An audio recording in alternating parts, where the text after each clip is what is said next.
Esse é um tempo que cada um de nós precisa render ao Senhor. Amém? Nós, nos cultos normais, a gente tem um ministro puxando a ministração, mas nós precisamos aprender que nós precisamos render essa adoração espontânea ao Senhor. Amém, irmãos? E quando nós nos movemos para isso, nos motivamos a isso, a adorar a Deus, a ter esse tempo na presença de Deus, quando nós valorizamos esse tempo de adoração, né, nós crescemos no Senhor. E mais do que isso, nós discipulamos pessoas pelo exemplo. Amém? Então é importante que a gente possa ter esse tempo aqui de louvor e de adoração. Eu ainda continuo no tema falando sobre o profético. E o profeta Bruno disse que eu vou transformar a igreja toda em profeta aqui. Glória a Deus, né? Oxalá todos profetizem, disse Moisés, né? Quando disseram para ele que tinha 2 profetizando lá fora do arraial. Oxalá todos profetizem. Tomara que seja assim. E eu gostaria de pegar um texto muito conhecido, que é Malaquias, os últimos 2 versículos do Antigo Testamento. Está com a gente aqui hoje pela primeira vez, eu já saudei, né? O nosso irmão Lisandro e a Isabel estão com a gente, sejam bem-vindos, primeira vez. E o Lisandro já está decidido ao batismo, está uma benção aí. Glória a Deus por isso. Amém? Também está aqui conosco o apóstolo Jorge, pastora Sônia, lá de Florianópolis. De Farroupilha, estou profetizando aqui. De Farroupilha, estão com a gente aqui hoje. Amém, irmãos? Glória a Deus. Vocês estão com calor? Vamos ligar o ar? Quer que ligue o ar? Ou o ventilador? O que fica bom? Ventilador? Então vamos lá. William? Isso.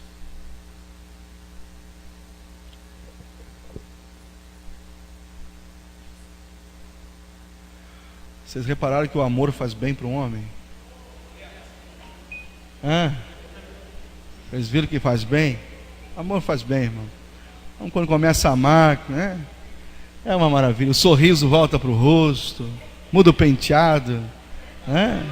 É uma bênção. Glória a Deus. Está do lado do Arnaldo ali, pegou a bênção ali. Glória a Deus. Amém? Vamos levar um ônibus daqui para o casamento do William, irmãos. Hein? Amém? Derrubar uma vaca lá no Uruguai. Hein? Lá é ovelha. Glória a Jesus. Encontraram Malaquias? Capítulo 4, versículo 5.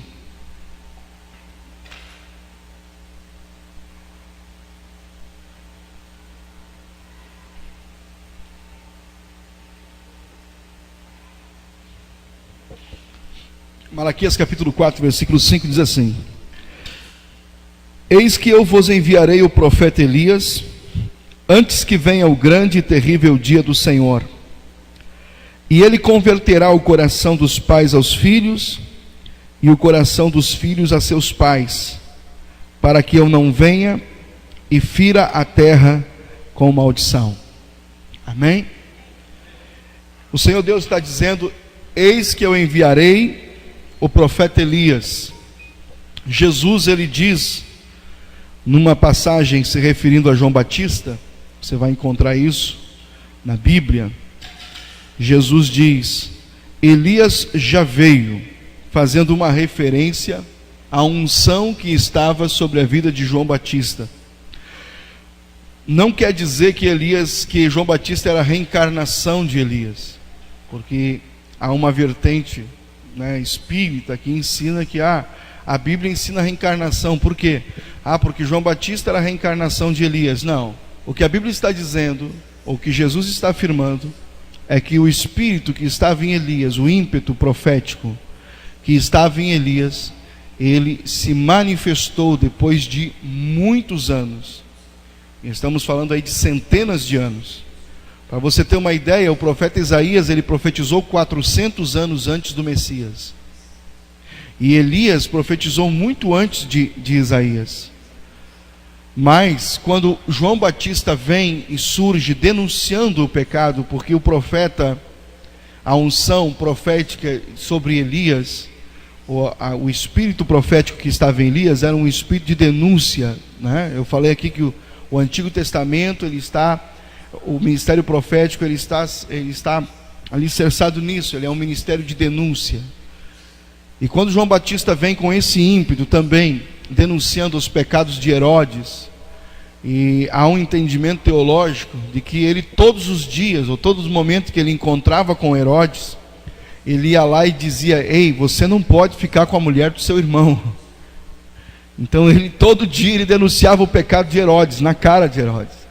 E isso rendeu para ele prisão, e por consequência da prisão, rendeu para ele a morte.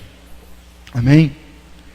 Agora nós vamos ver também, numa análise assim panorâmica do Antigo Testamento, que o único profeta que transfere o seu legado é Elias. Nós vamos ver algumas transferências importantes. A dos patriarcas, né? Abraão para Isaac, Isaac para Jacó, e Jacó abençoando seus filhos e netos. Nós vemos ali uma transferência de herança, tanto espiritual quanto material, né? Nós vemos ali uma transferência de herança. Quando nós olhamos mais à frente, Josué capítulo, Êxodo, né? 31 ou 32, final de Êxodo, e você pega o primeiro capítulo de Josué,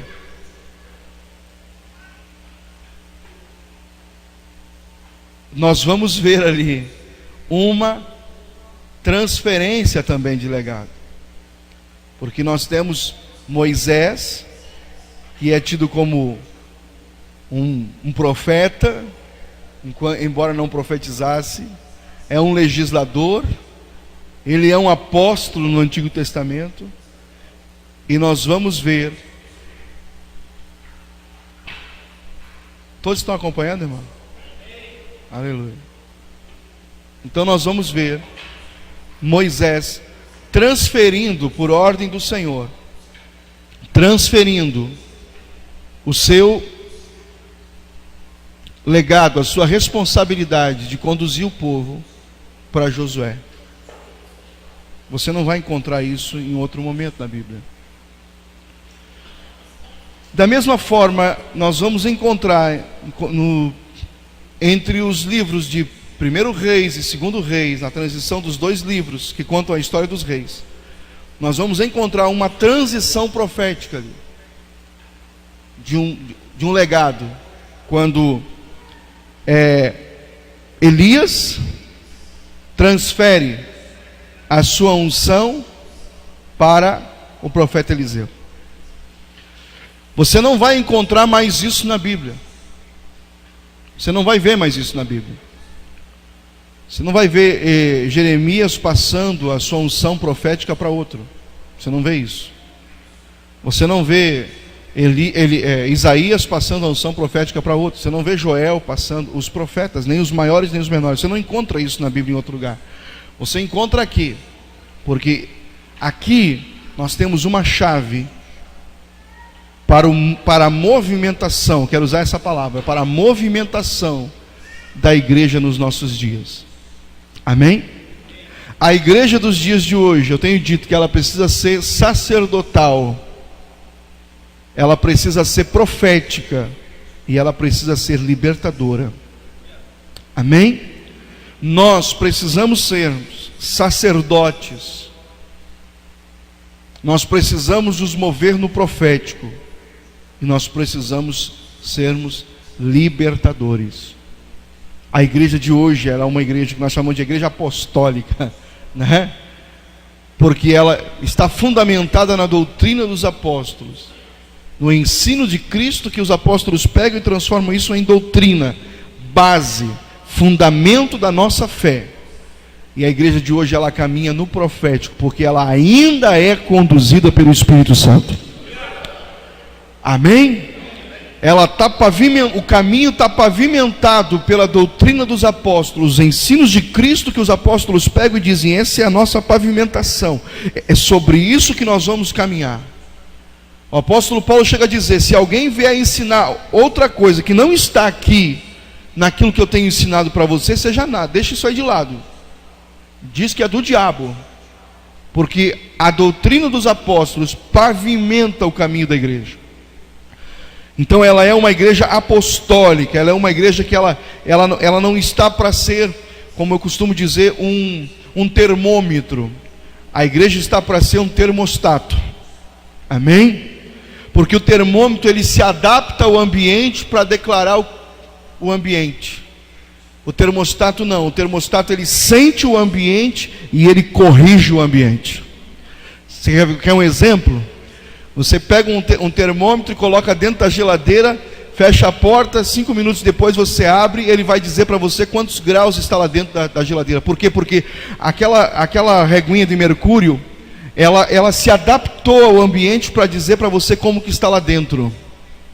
Agora, o termostato é aquele botãozinho que você tem na sua geladeira que diz 1, 2, 3, 4, 5 e 6. E que no verão você deixa ele no 6, mas no inverno você baixa para o 1. Porque senão congela até o que está na gradezinha, na prateleira. Porque o termostato ele está ditando o ambiente. Se o ambiente está quente, você olha e diz assim: eu preciso que fique mais gelado aqui dentro. Então você vai e aumenta para 6. Você diz assim: eu preciso que descongele. Você vai ter que zerar ele lá e desligar para poder descongelar a sua geladeira. É assim ou não é? Então a igreja não é um termômetro, irmãos, que chega e... e quando eu digo igreja, estou falando de nós. Nós não podemos ser um termômetro que chega e se adapta ao ambiente. Não, nós precisamos chegar, sentir o ambiente e ditar o ambiente. E para a igreja poder fazer isso, ela precisa ser apostólica. Por quê? Porque ela precisa saber quem ela é, o que Deus espera dela. Eu falei aqui na ceia, preguei aqui na ceia, sobre a importância de ter uma visão de quem você é.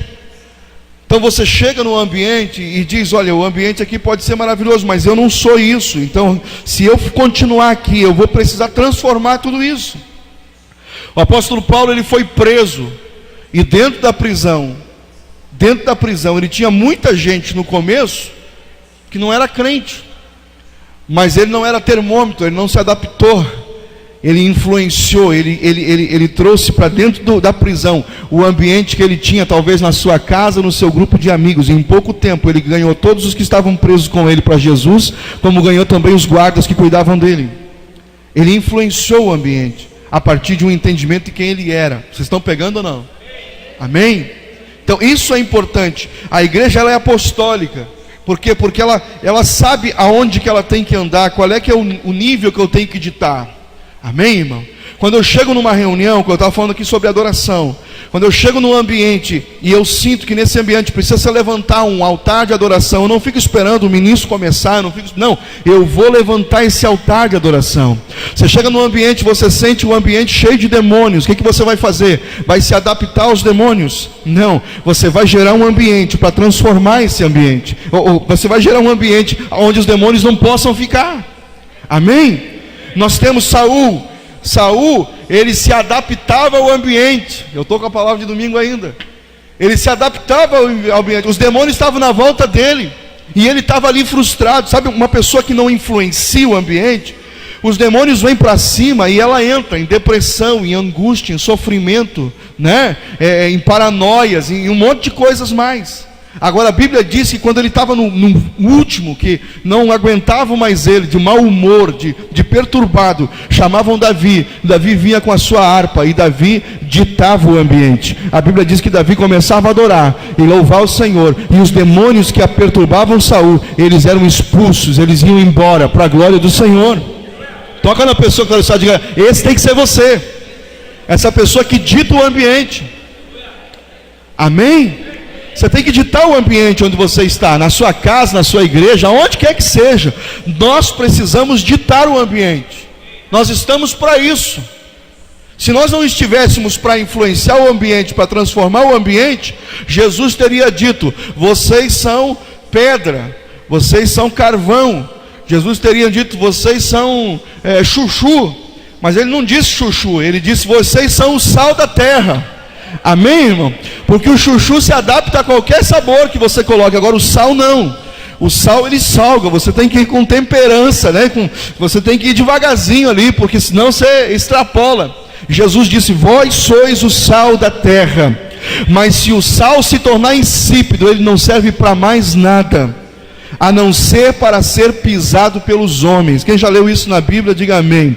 Às vezes nós estamos sendo pisados por pessoas, e não é porque o demônio veio por cima, é porque nós perdemos a nossa propriedade em Cristo.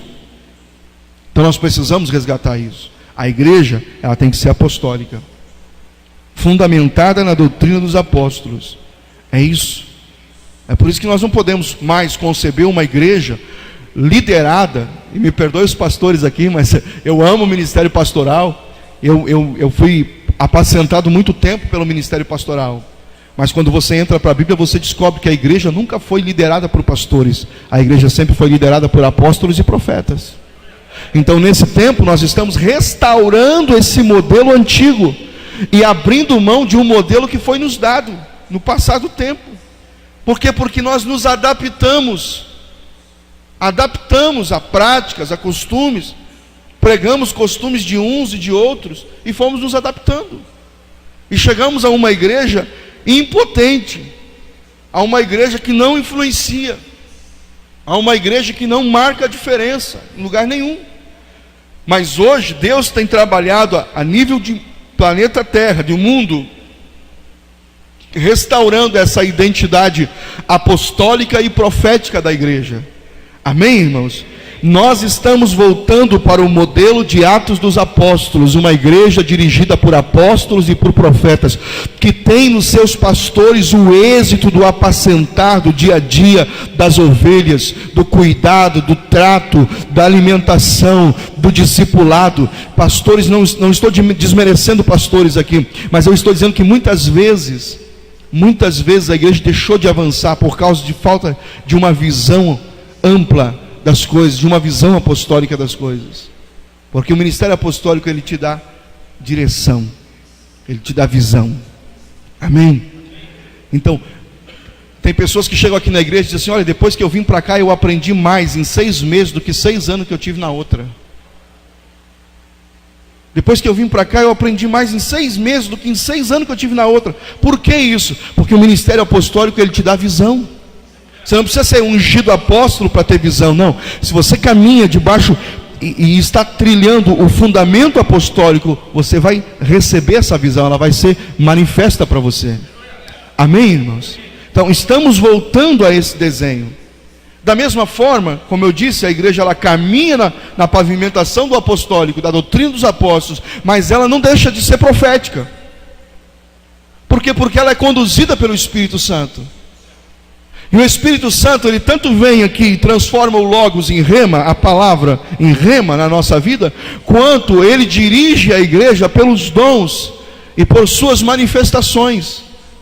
1 Coríntios capítulo 12 diz que as manifestações do Espírito são dadas para aquilo que é útil. Amém? Então a igreja ela também é profética. Por quê? Porque ela é conduzida pelo Espírito Santo. Do contrário, se nós ficássemos só na doutrina dos apóstolos, nós viraríamos históricos. Porque as igrejas históricas, algumas delas, se movem na doutrina dos apóstolos. Eles até leem todos os seus domingos lá o credo apostólico: creio em Deus Pai, creio, né? Tem toda o cuidado de observar o que está escrito. Eles não saem da palavra. O problema é que a palavra, ela está sem a presença do profético. Aqui diz o que é certo e o que é errado. Aqui diz que eu tenho que avançar. Aqui diz que tem horas que eu tenho que parar. Aqui diz que tem horas que eu tenho que orar. Aqui diz que tem hora que eu tenho que cantar. Aqui diz que tem horas que eu tenho que lutar. E tem horas que eu tenho que fugir. Aqui diz, tem horas que eu tenho que revidar e tem horas que eu tenho que suportar. Então eu aprendo isso. Tem horas que, olha, tem momento que eu tenho que suportar, tem momento que eu tenho que revidar, tem momento que eu tenho que aguentar calado, mas tem momento que eu vou precisar desembainhar a espada e ir para cima. E eu aprendi tudo isso aqui na Bíblia. Agora, quem é que me diz que tempo é o que eu estou vivendo? É o profético, é o Espírito Santo. Porque é Ele que vem e diz: lembra que tu aprendeu que tem hora de avançar? Lembro, aprendi isso, estou fundamentado nisso. Tem hora que eu tenho que avançar. Pois então avança, porque esse é o momento. Tem momento que eu estou querendo ir, Ele vem e diz assim: ei, tu lembra que tu aprendeu que tu tem que ter paciência? Lembro. Então, ser paciente. Então a igreja precisa ser apostólica, mas ela precisa ser profética. Ela precisa entender o profético. Ela precisa ter essa dimensão do profético, esse entendimento das coisas de Deus. Do contrário, irmão, a gente se mata, se perde. Às vezes faz coisas que não é para fazer, diz coisas que não é para dizer. Amém? Então, o texto que eu fiz leitura diz o seguinte: nos últimos dias eu vou enviar Elias, ou o espírito de Elias, e ele converterá o coração dos pais aos filhos e dos filhos aos pais, para que eu não venha e fira a terra com maldição.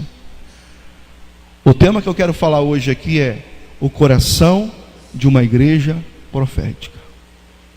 Qual deve ser o coração de uma igreja profética? Porque é uma única vez que nós encontramos essa transição na Bíblia, de um profeta para outro profeta. E eu chamo a sua atenção porque eu creio que todos aqui, com exceção de alguns irmãos que estão começando agora, conhecem a história de Elias e de Eliseu. Sabem que Deus falou com Elias e disse: eu vou levantar um profeta em teu lugar. Eu não sei se essa notícia foi uma notícia boa ou se foi uma notícia ruim no coração de Elias, porque Deus avisou para ele que ele ia morrer. Mais tarde a gente sabe que ele não morreu, mas Deus chegou e disse: teu ministério chegou no fim, você precisa dar o lugar para outro. Tem outro que está vindo, e esse outro que está vindo vai assumir o teu lugar. Naqueles dias, Elias, ele tem uma escola de profetas, uma escola que começou com Samuel. Samuel, ela evoluiu, né? Porque nos dias de Elias ela é chamada de escola de profetas, mas lá nos dias de Samuel era o rancho dos profetas, um lugar onde Samuel reunia as pessoas, eu já falei aqui sobre isso, para ensinar o profético, ensinar a ouvir Deus, interpretar a voz de Deus, discernir as manifestações de Deus, ensinar a lidar com o urim e o tumim. Era uma ferramenta do profeta do Antigo Testamento. Então, ele tinha uma escola de pessoas que eram instruídas no profético. Amém? E Deus vem para Elias e diz: olha, eu vou levantar um outro no teu lugar. E Deus dá o nome desse outro que vai levantar no lugar de Elias. Deus diz: eu vou levantar no teu lugar um homem ou um moço chamado Eliseu. Ele é filho de Safate, lavrador de terra, plantador, agricultor. E esse moço, eu vou levantar profeta no teu lugar. Tem umas coisas na Bíblia, gente, que a gente respeita porque é Deus. Porque se não fosse Deus, a gente já estava falando aí, cortando, dando uma de tesoureiro, né? Que corta só na tesoura. Por exemplo, Deus tem 120 apóstolos que andaram com ele. Jesus tem 120 apóstolos que andaram com ele, estiveram no aposento alto orando. Ele tem 12 que acompanharam ele durante praticamente todo o seu ministério. E na hora que ele vai levantar um cara para influenciar o mundo inteiro, ele pega um perseguidor chamado Saulo.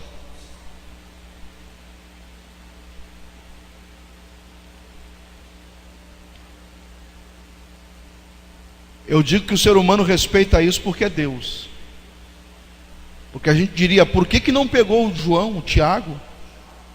Por que ele não deu a honra de escrever aqui, 14 cartas que estão aqui no cânon sagrado? Por que ele não deu a honra para Pedro, Tiago, João, Bartolomeu, Filipe, André? Os caras andaram com ele desde o começo. Aí Deus vem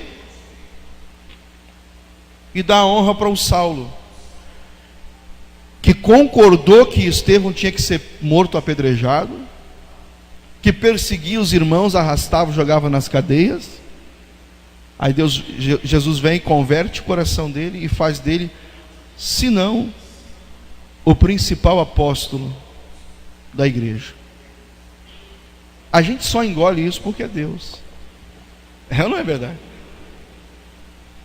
Porque nós diríamos injustiça, isso é injusto. Aí o João escreveu 3 epístolas aqui que, se somar, não dá uma. O Judas escreveu uma aqui, irmão. O Tiago só tem uma. O Pedro tem 2. E o Paulo tem 14.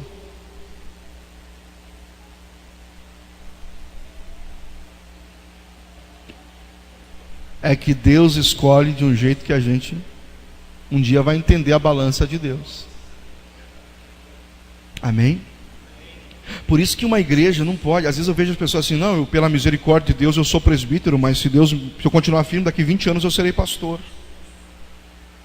Eu fico olhando, sabe, essa escadinha de contemplação, parece que é por meritocracia, né? Não sei como é que é, por tempo de serviço.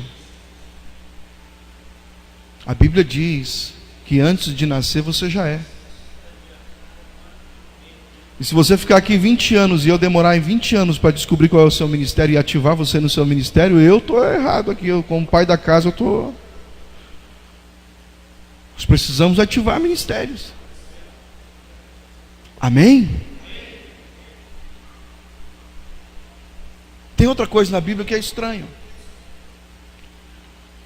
Elias, ele tem uma escola de profeta. Uma escola de profeta. Chegam a dizer que ele tinha milhares de alunos nessa escola. Mas Deus, quando vai levantar um para colocar no lugar dele, pega um cara que não está na escola. Ele pega um cara que está lavrando. Ele está lá com a 12ª junta de boi, lavrando a terra do pai. Deus diz, esse vai ser o profeta no teu lugar. E a escola e o discipulado que está lá sentado todo dia?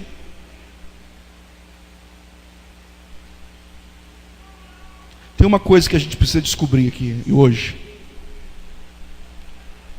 Deus diz na sua palavra. Vamos ver se eu acho aqui para você ler.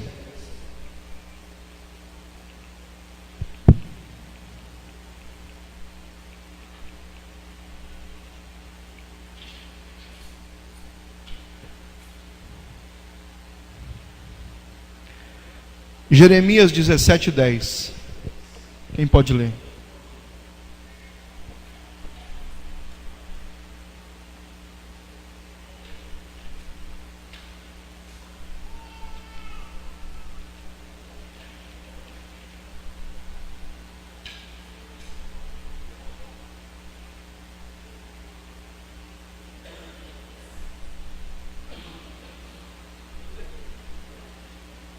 Leia o 9 e leia o 10.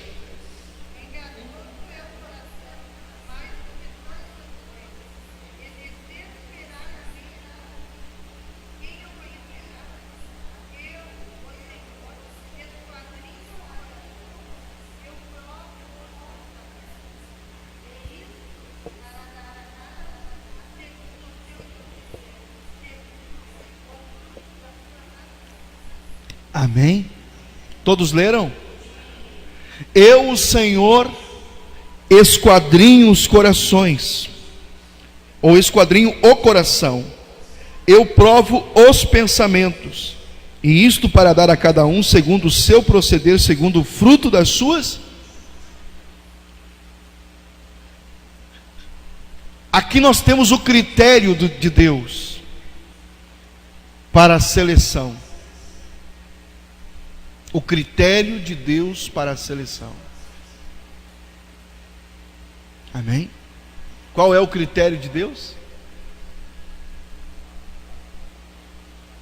O coração. Eu, o Senhor, esquadrinho o coração.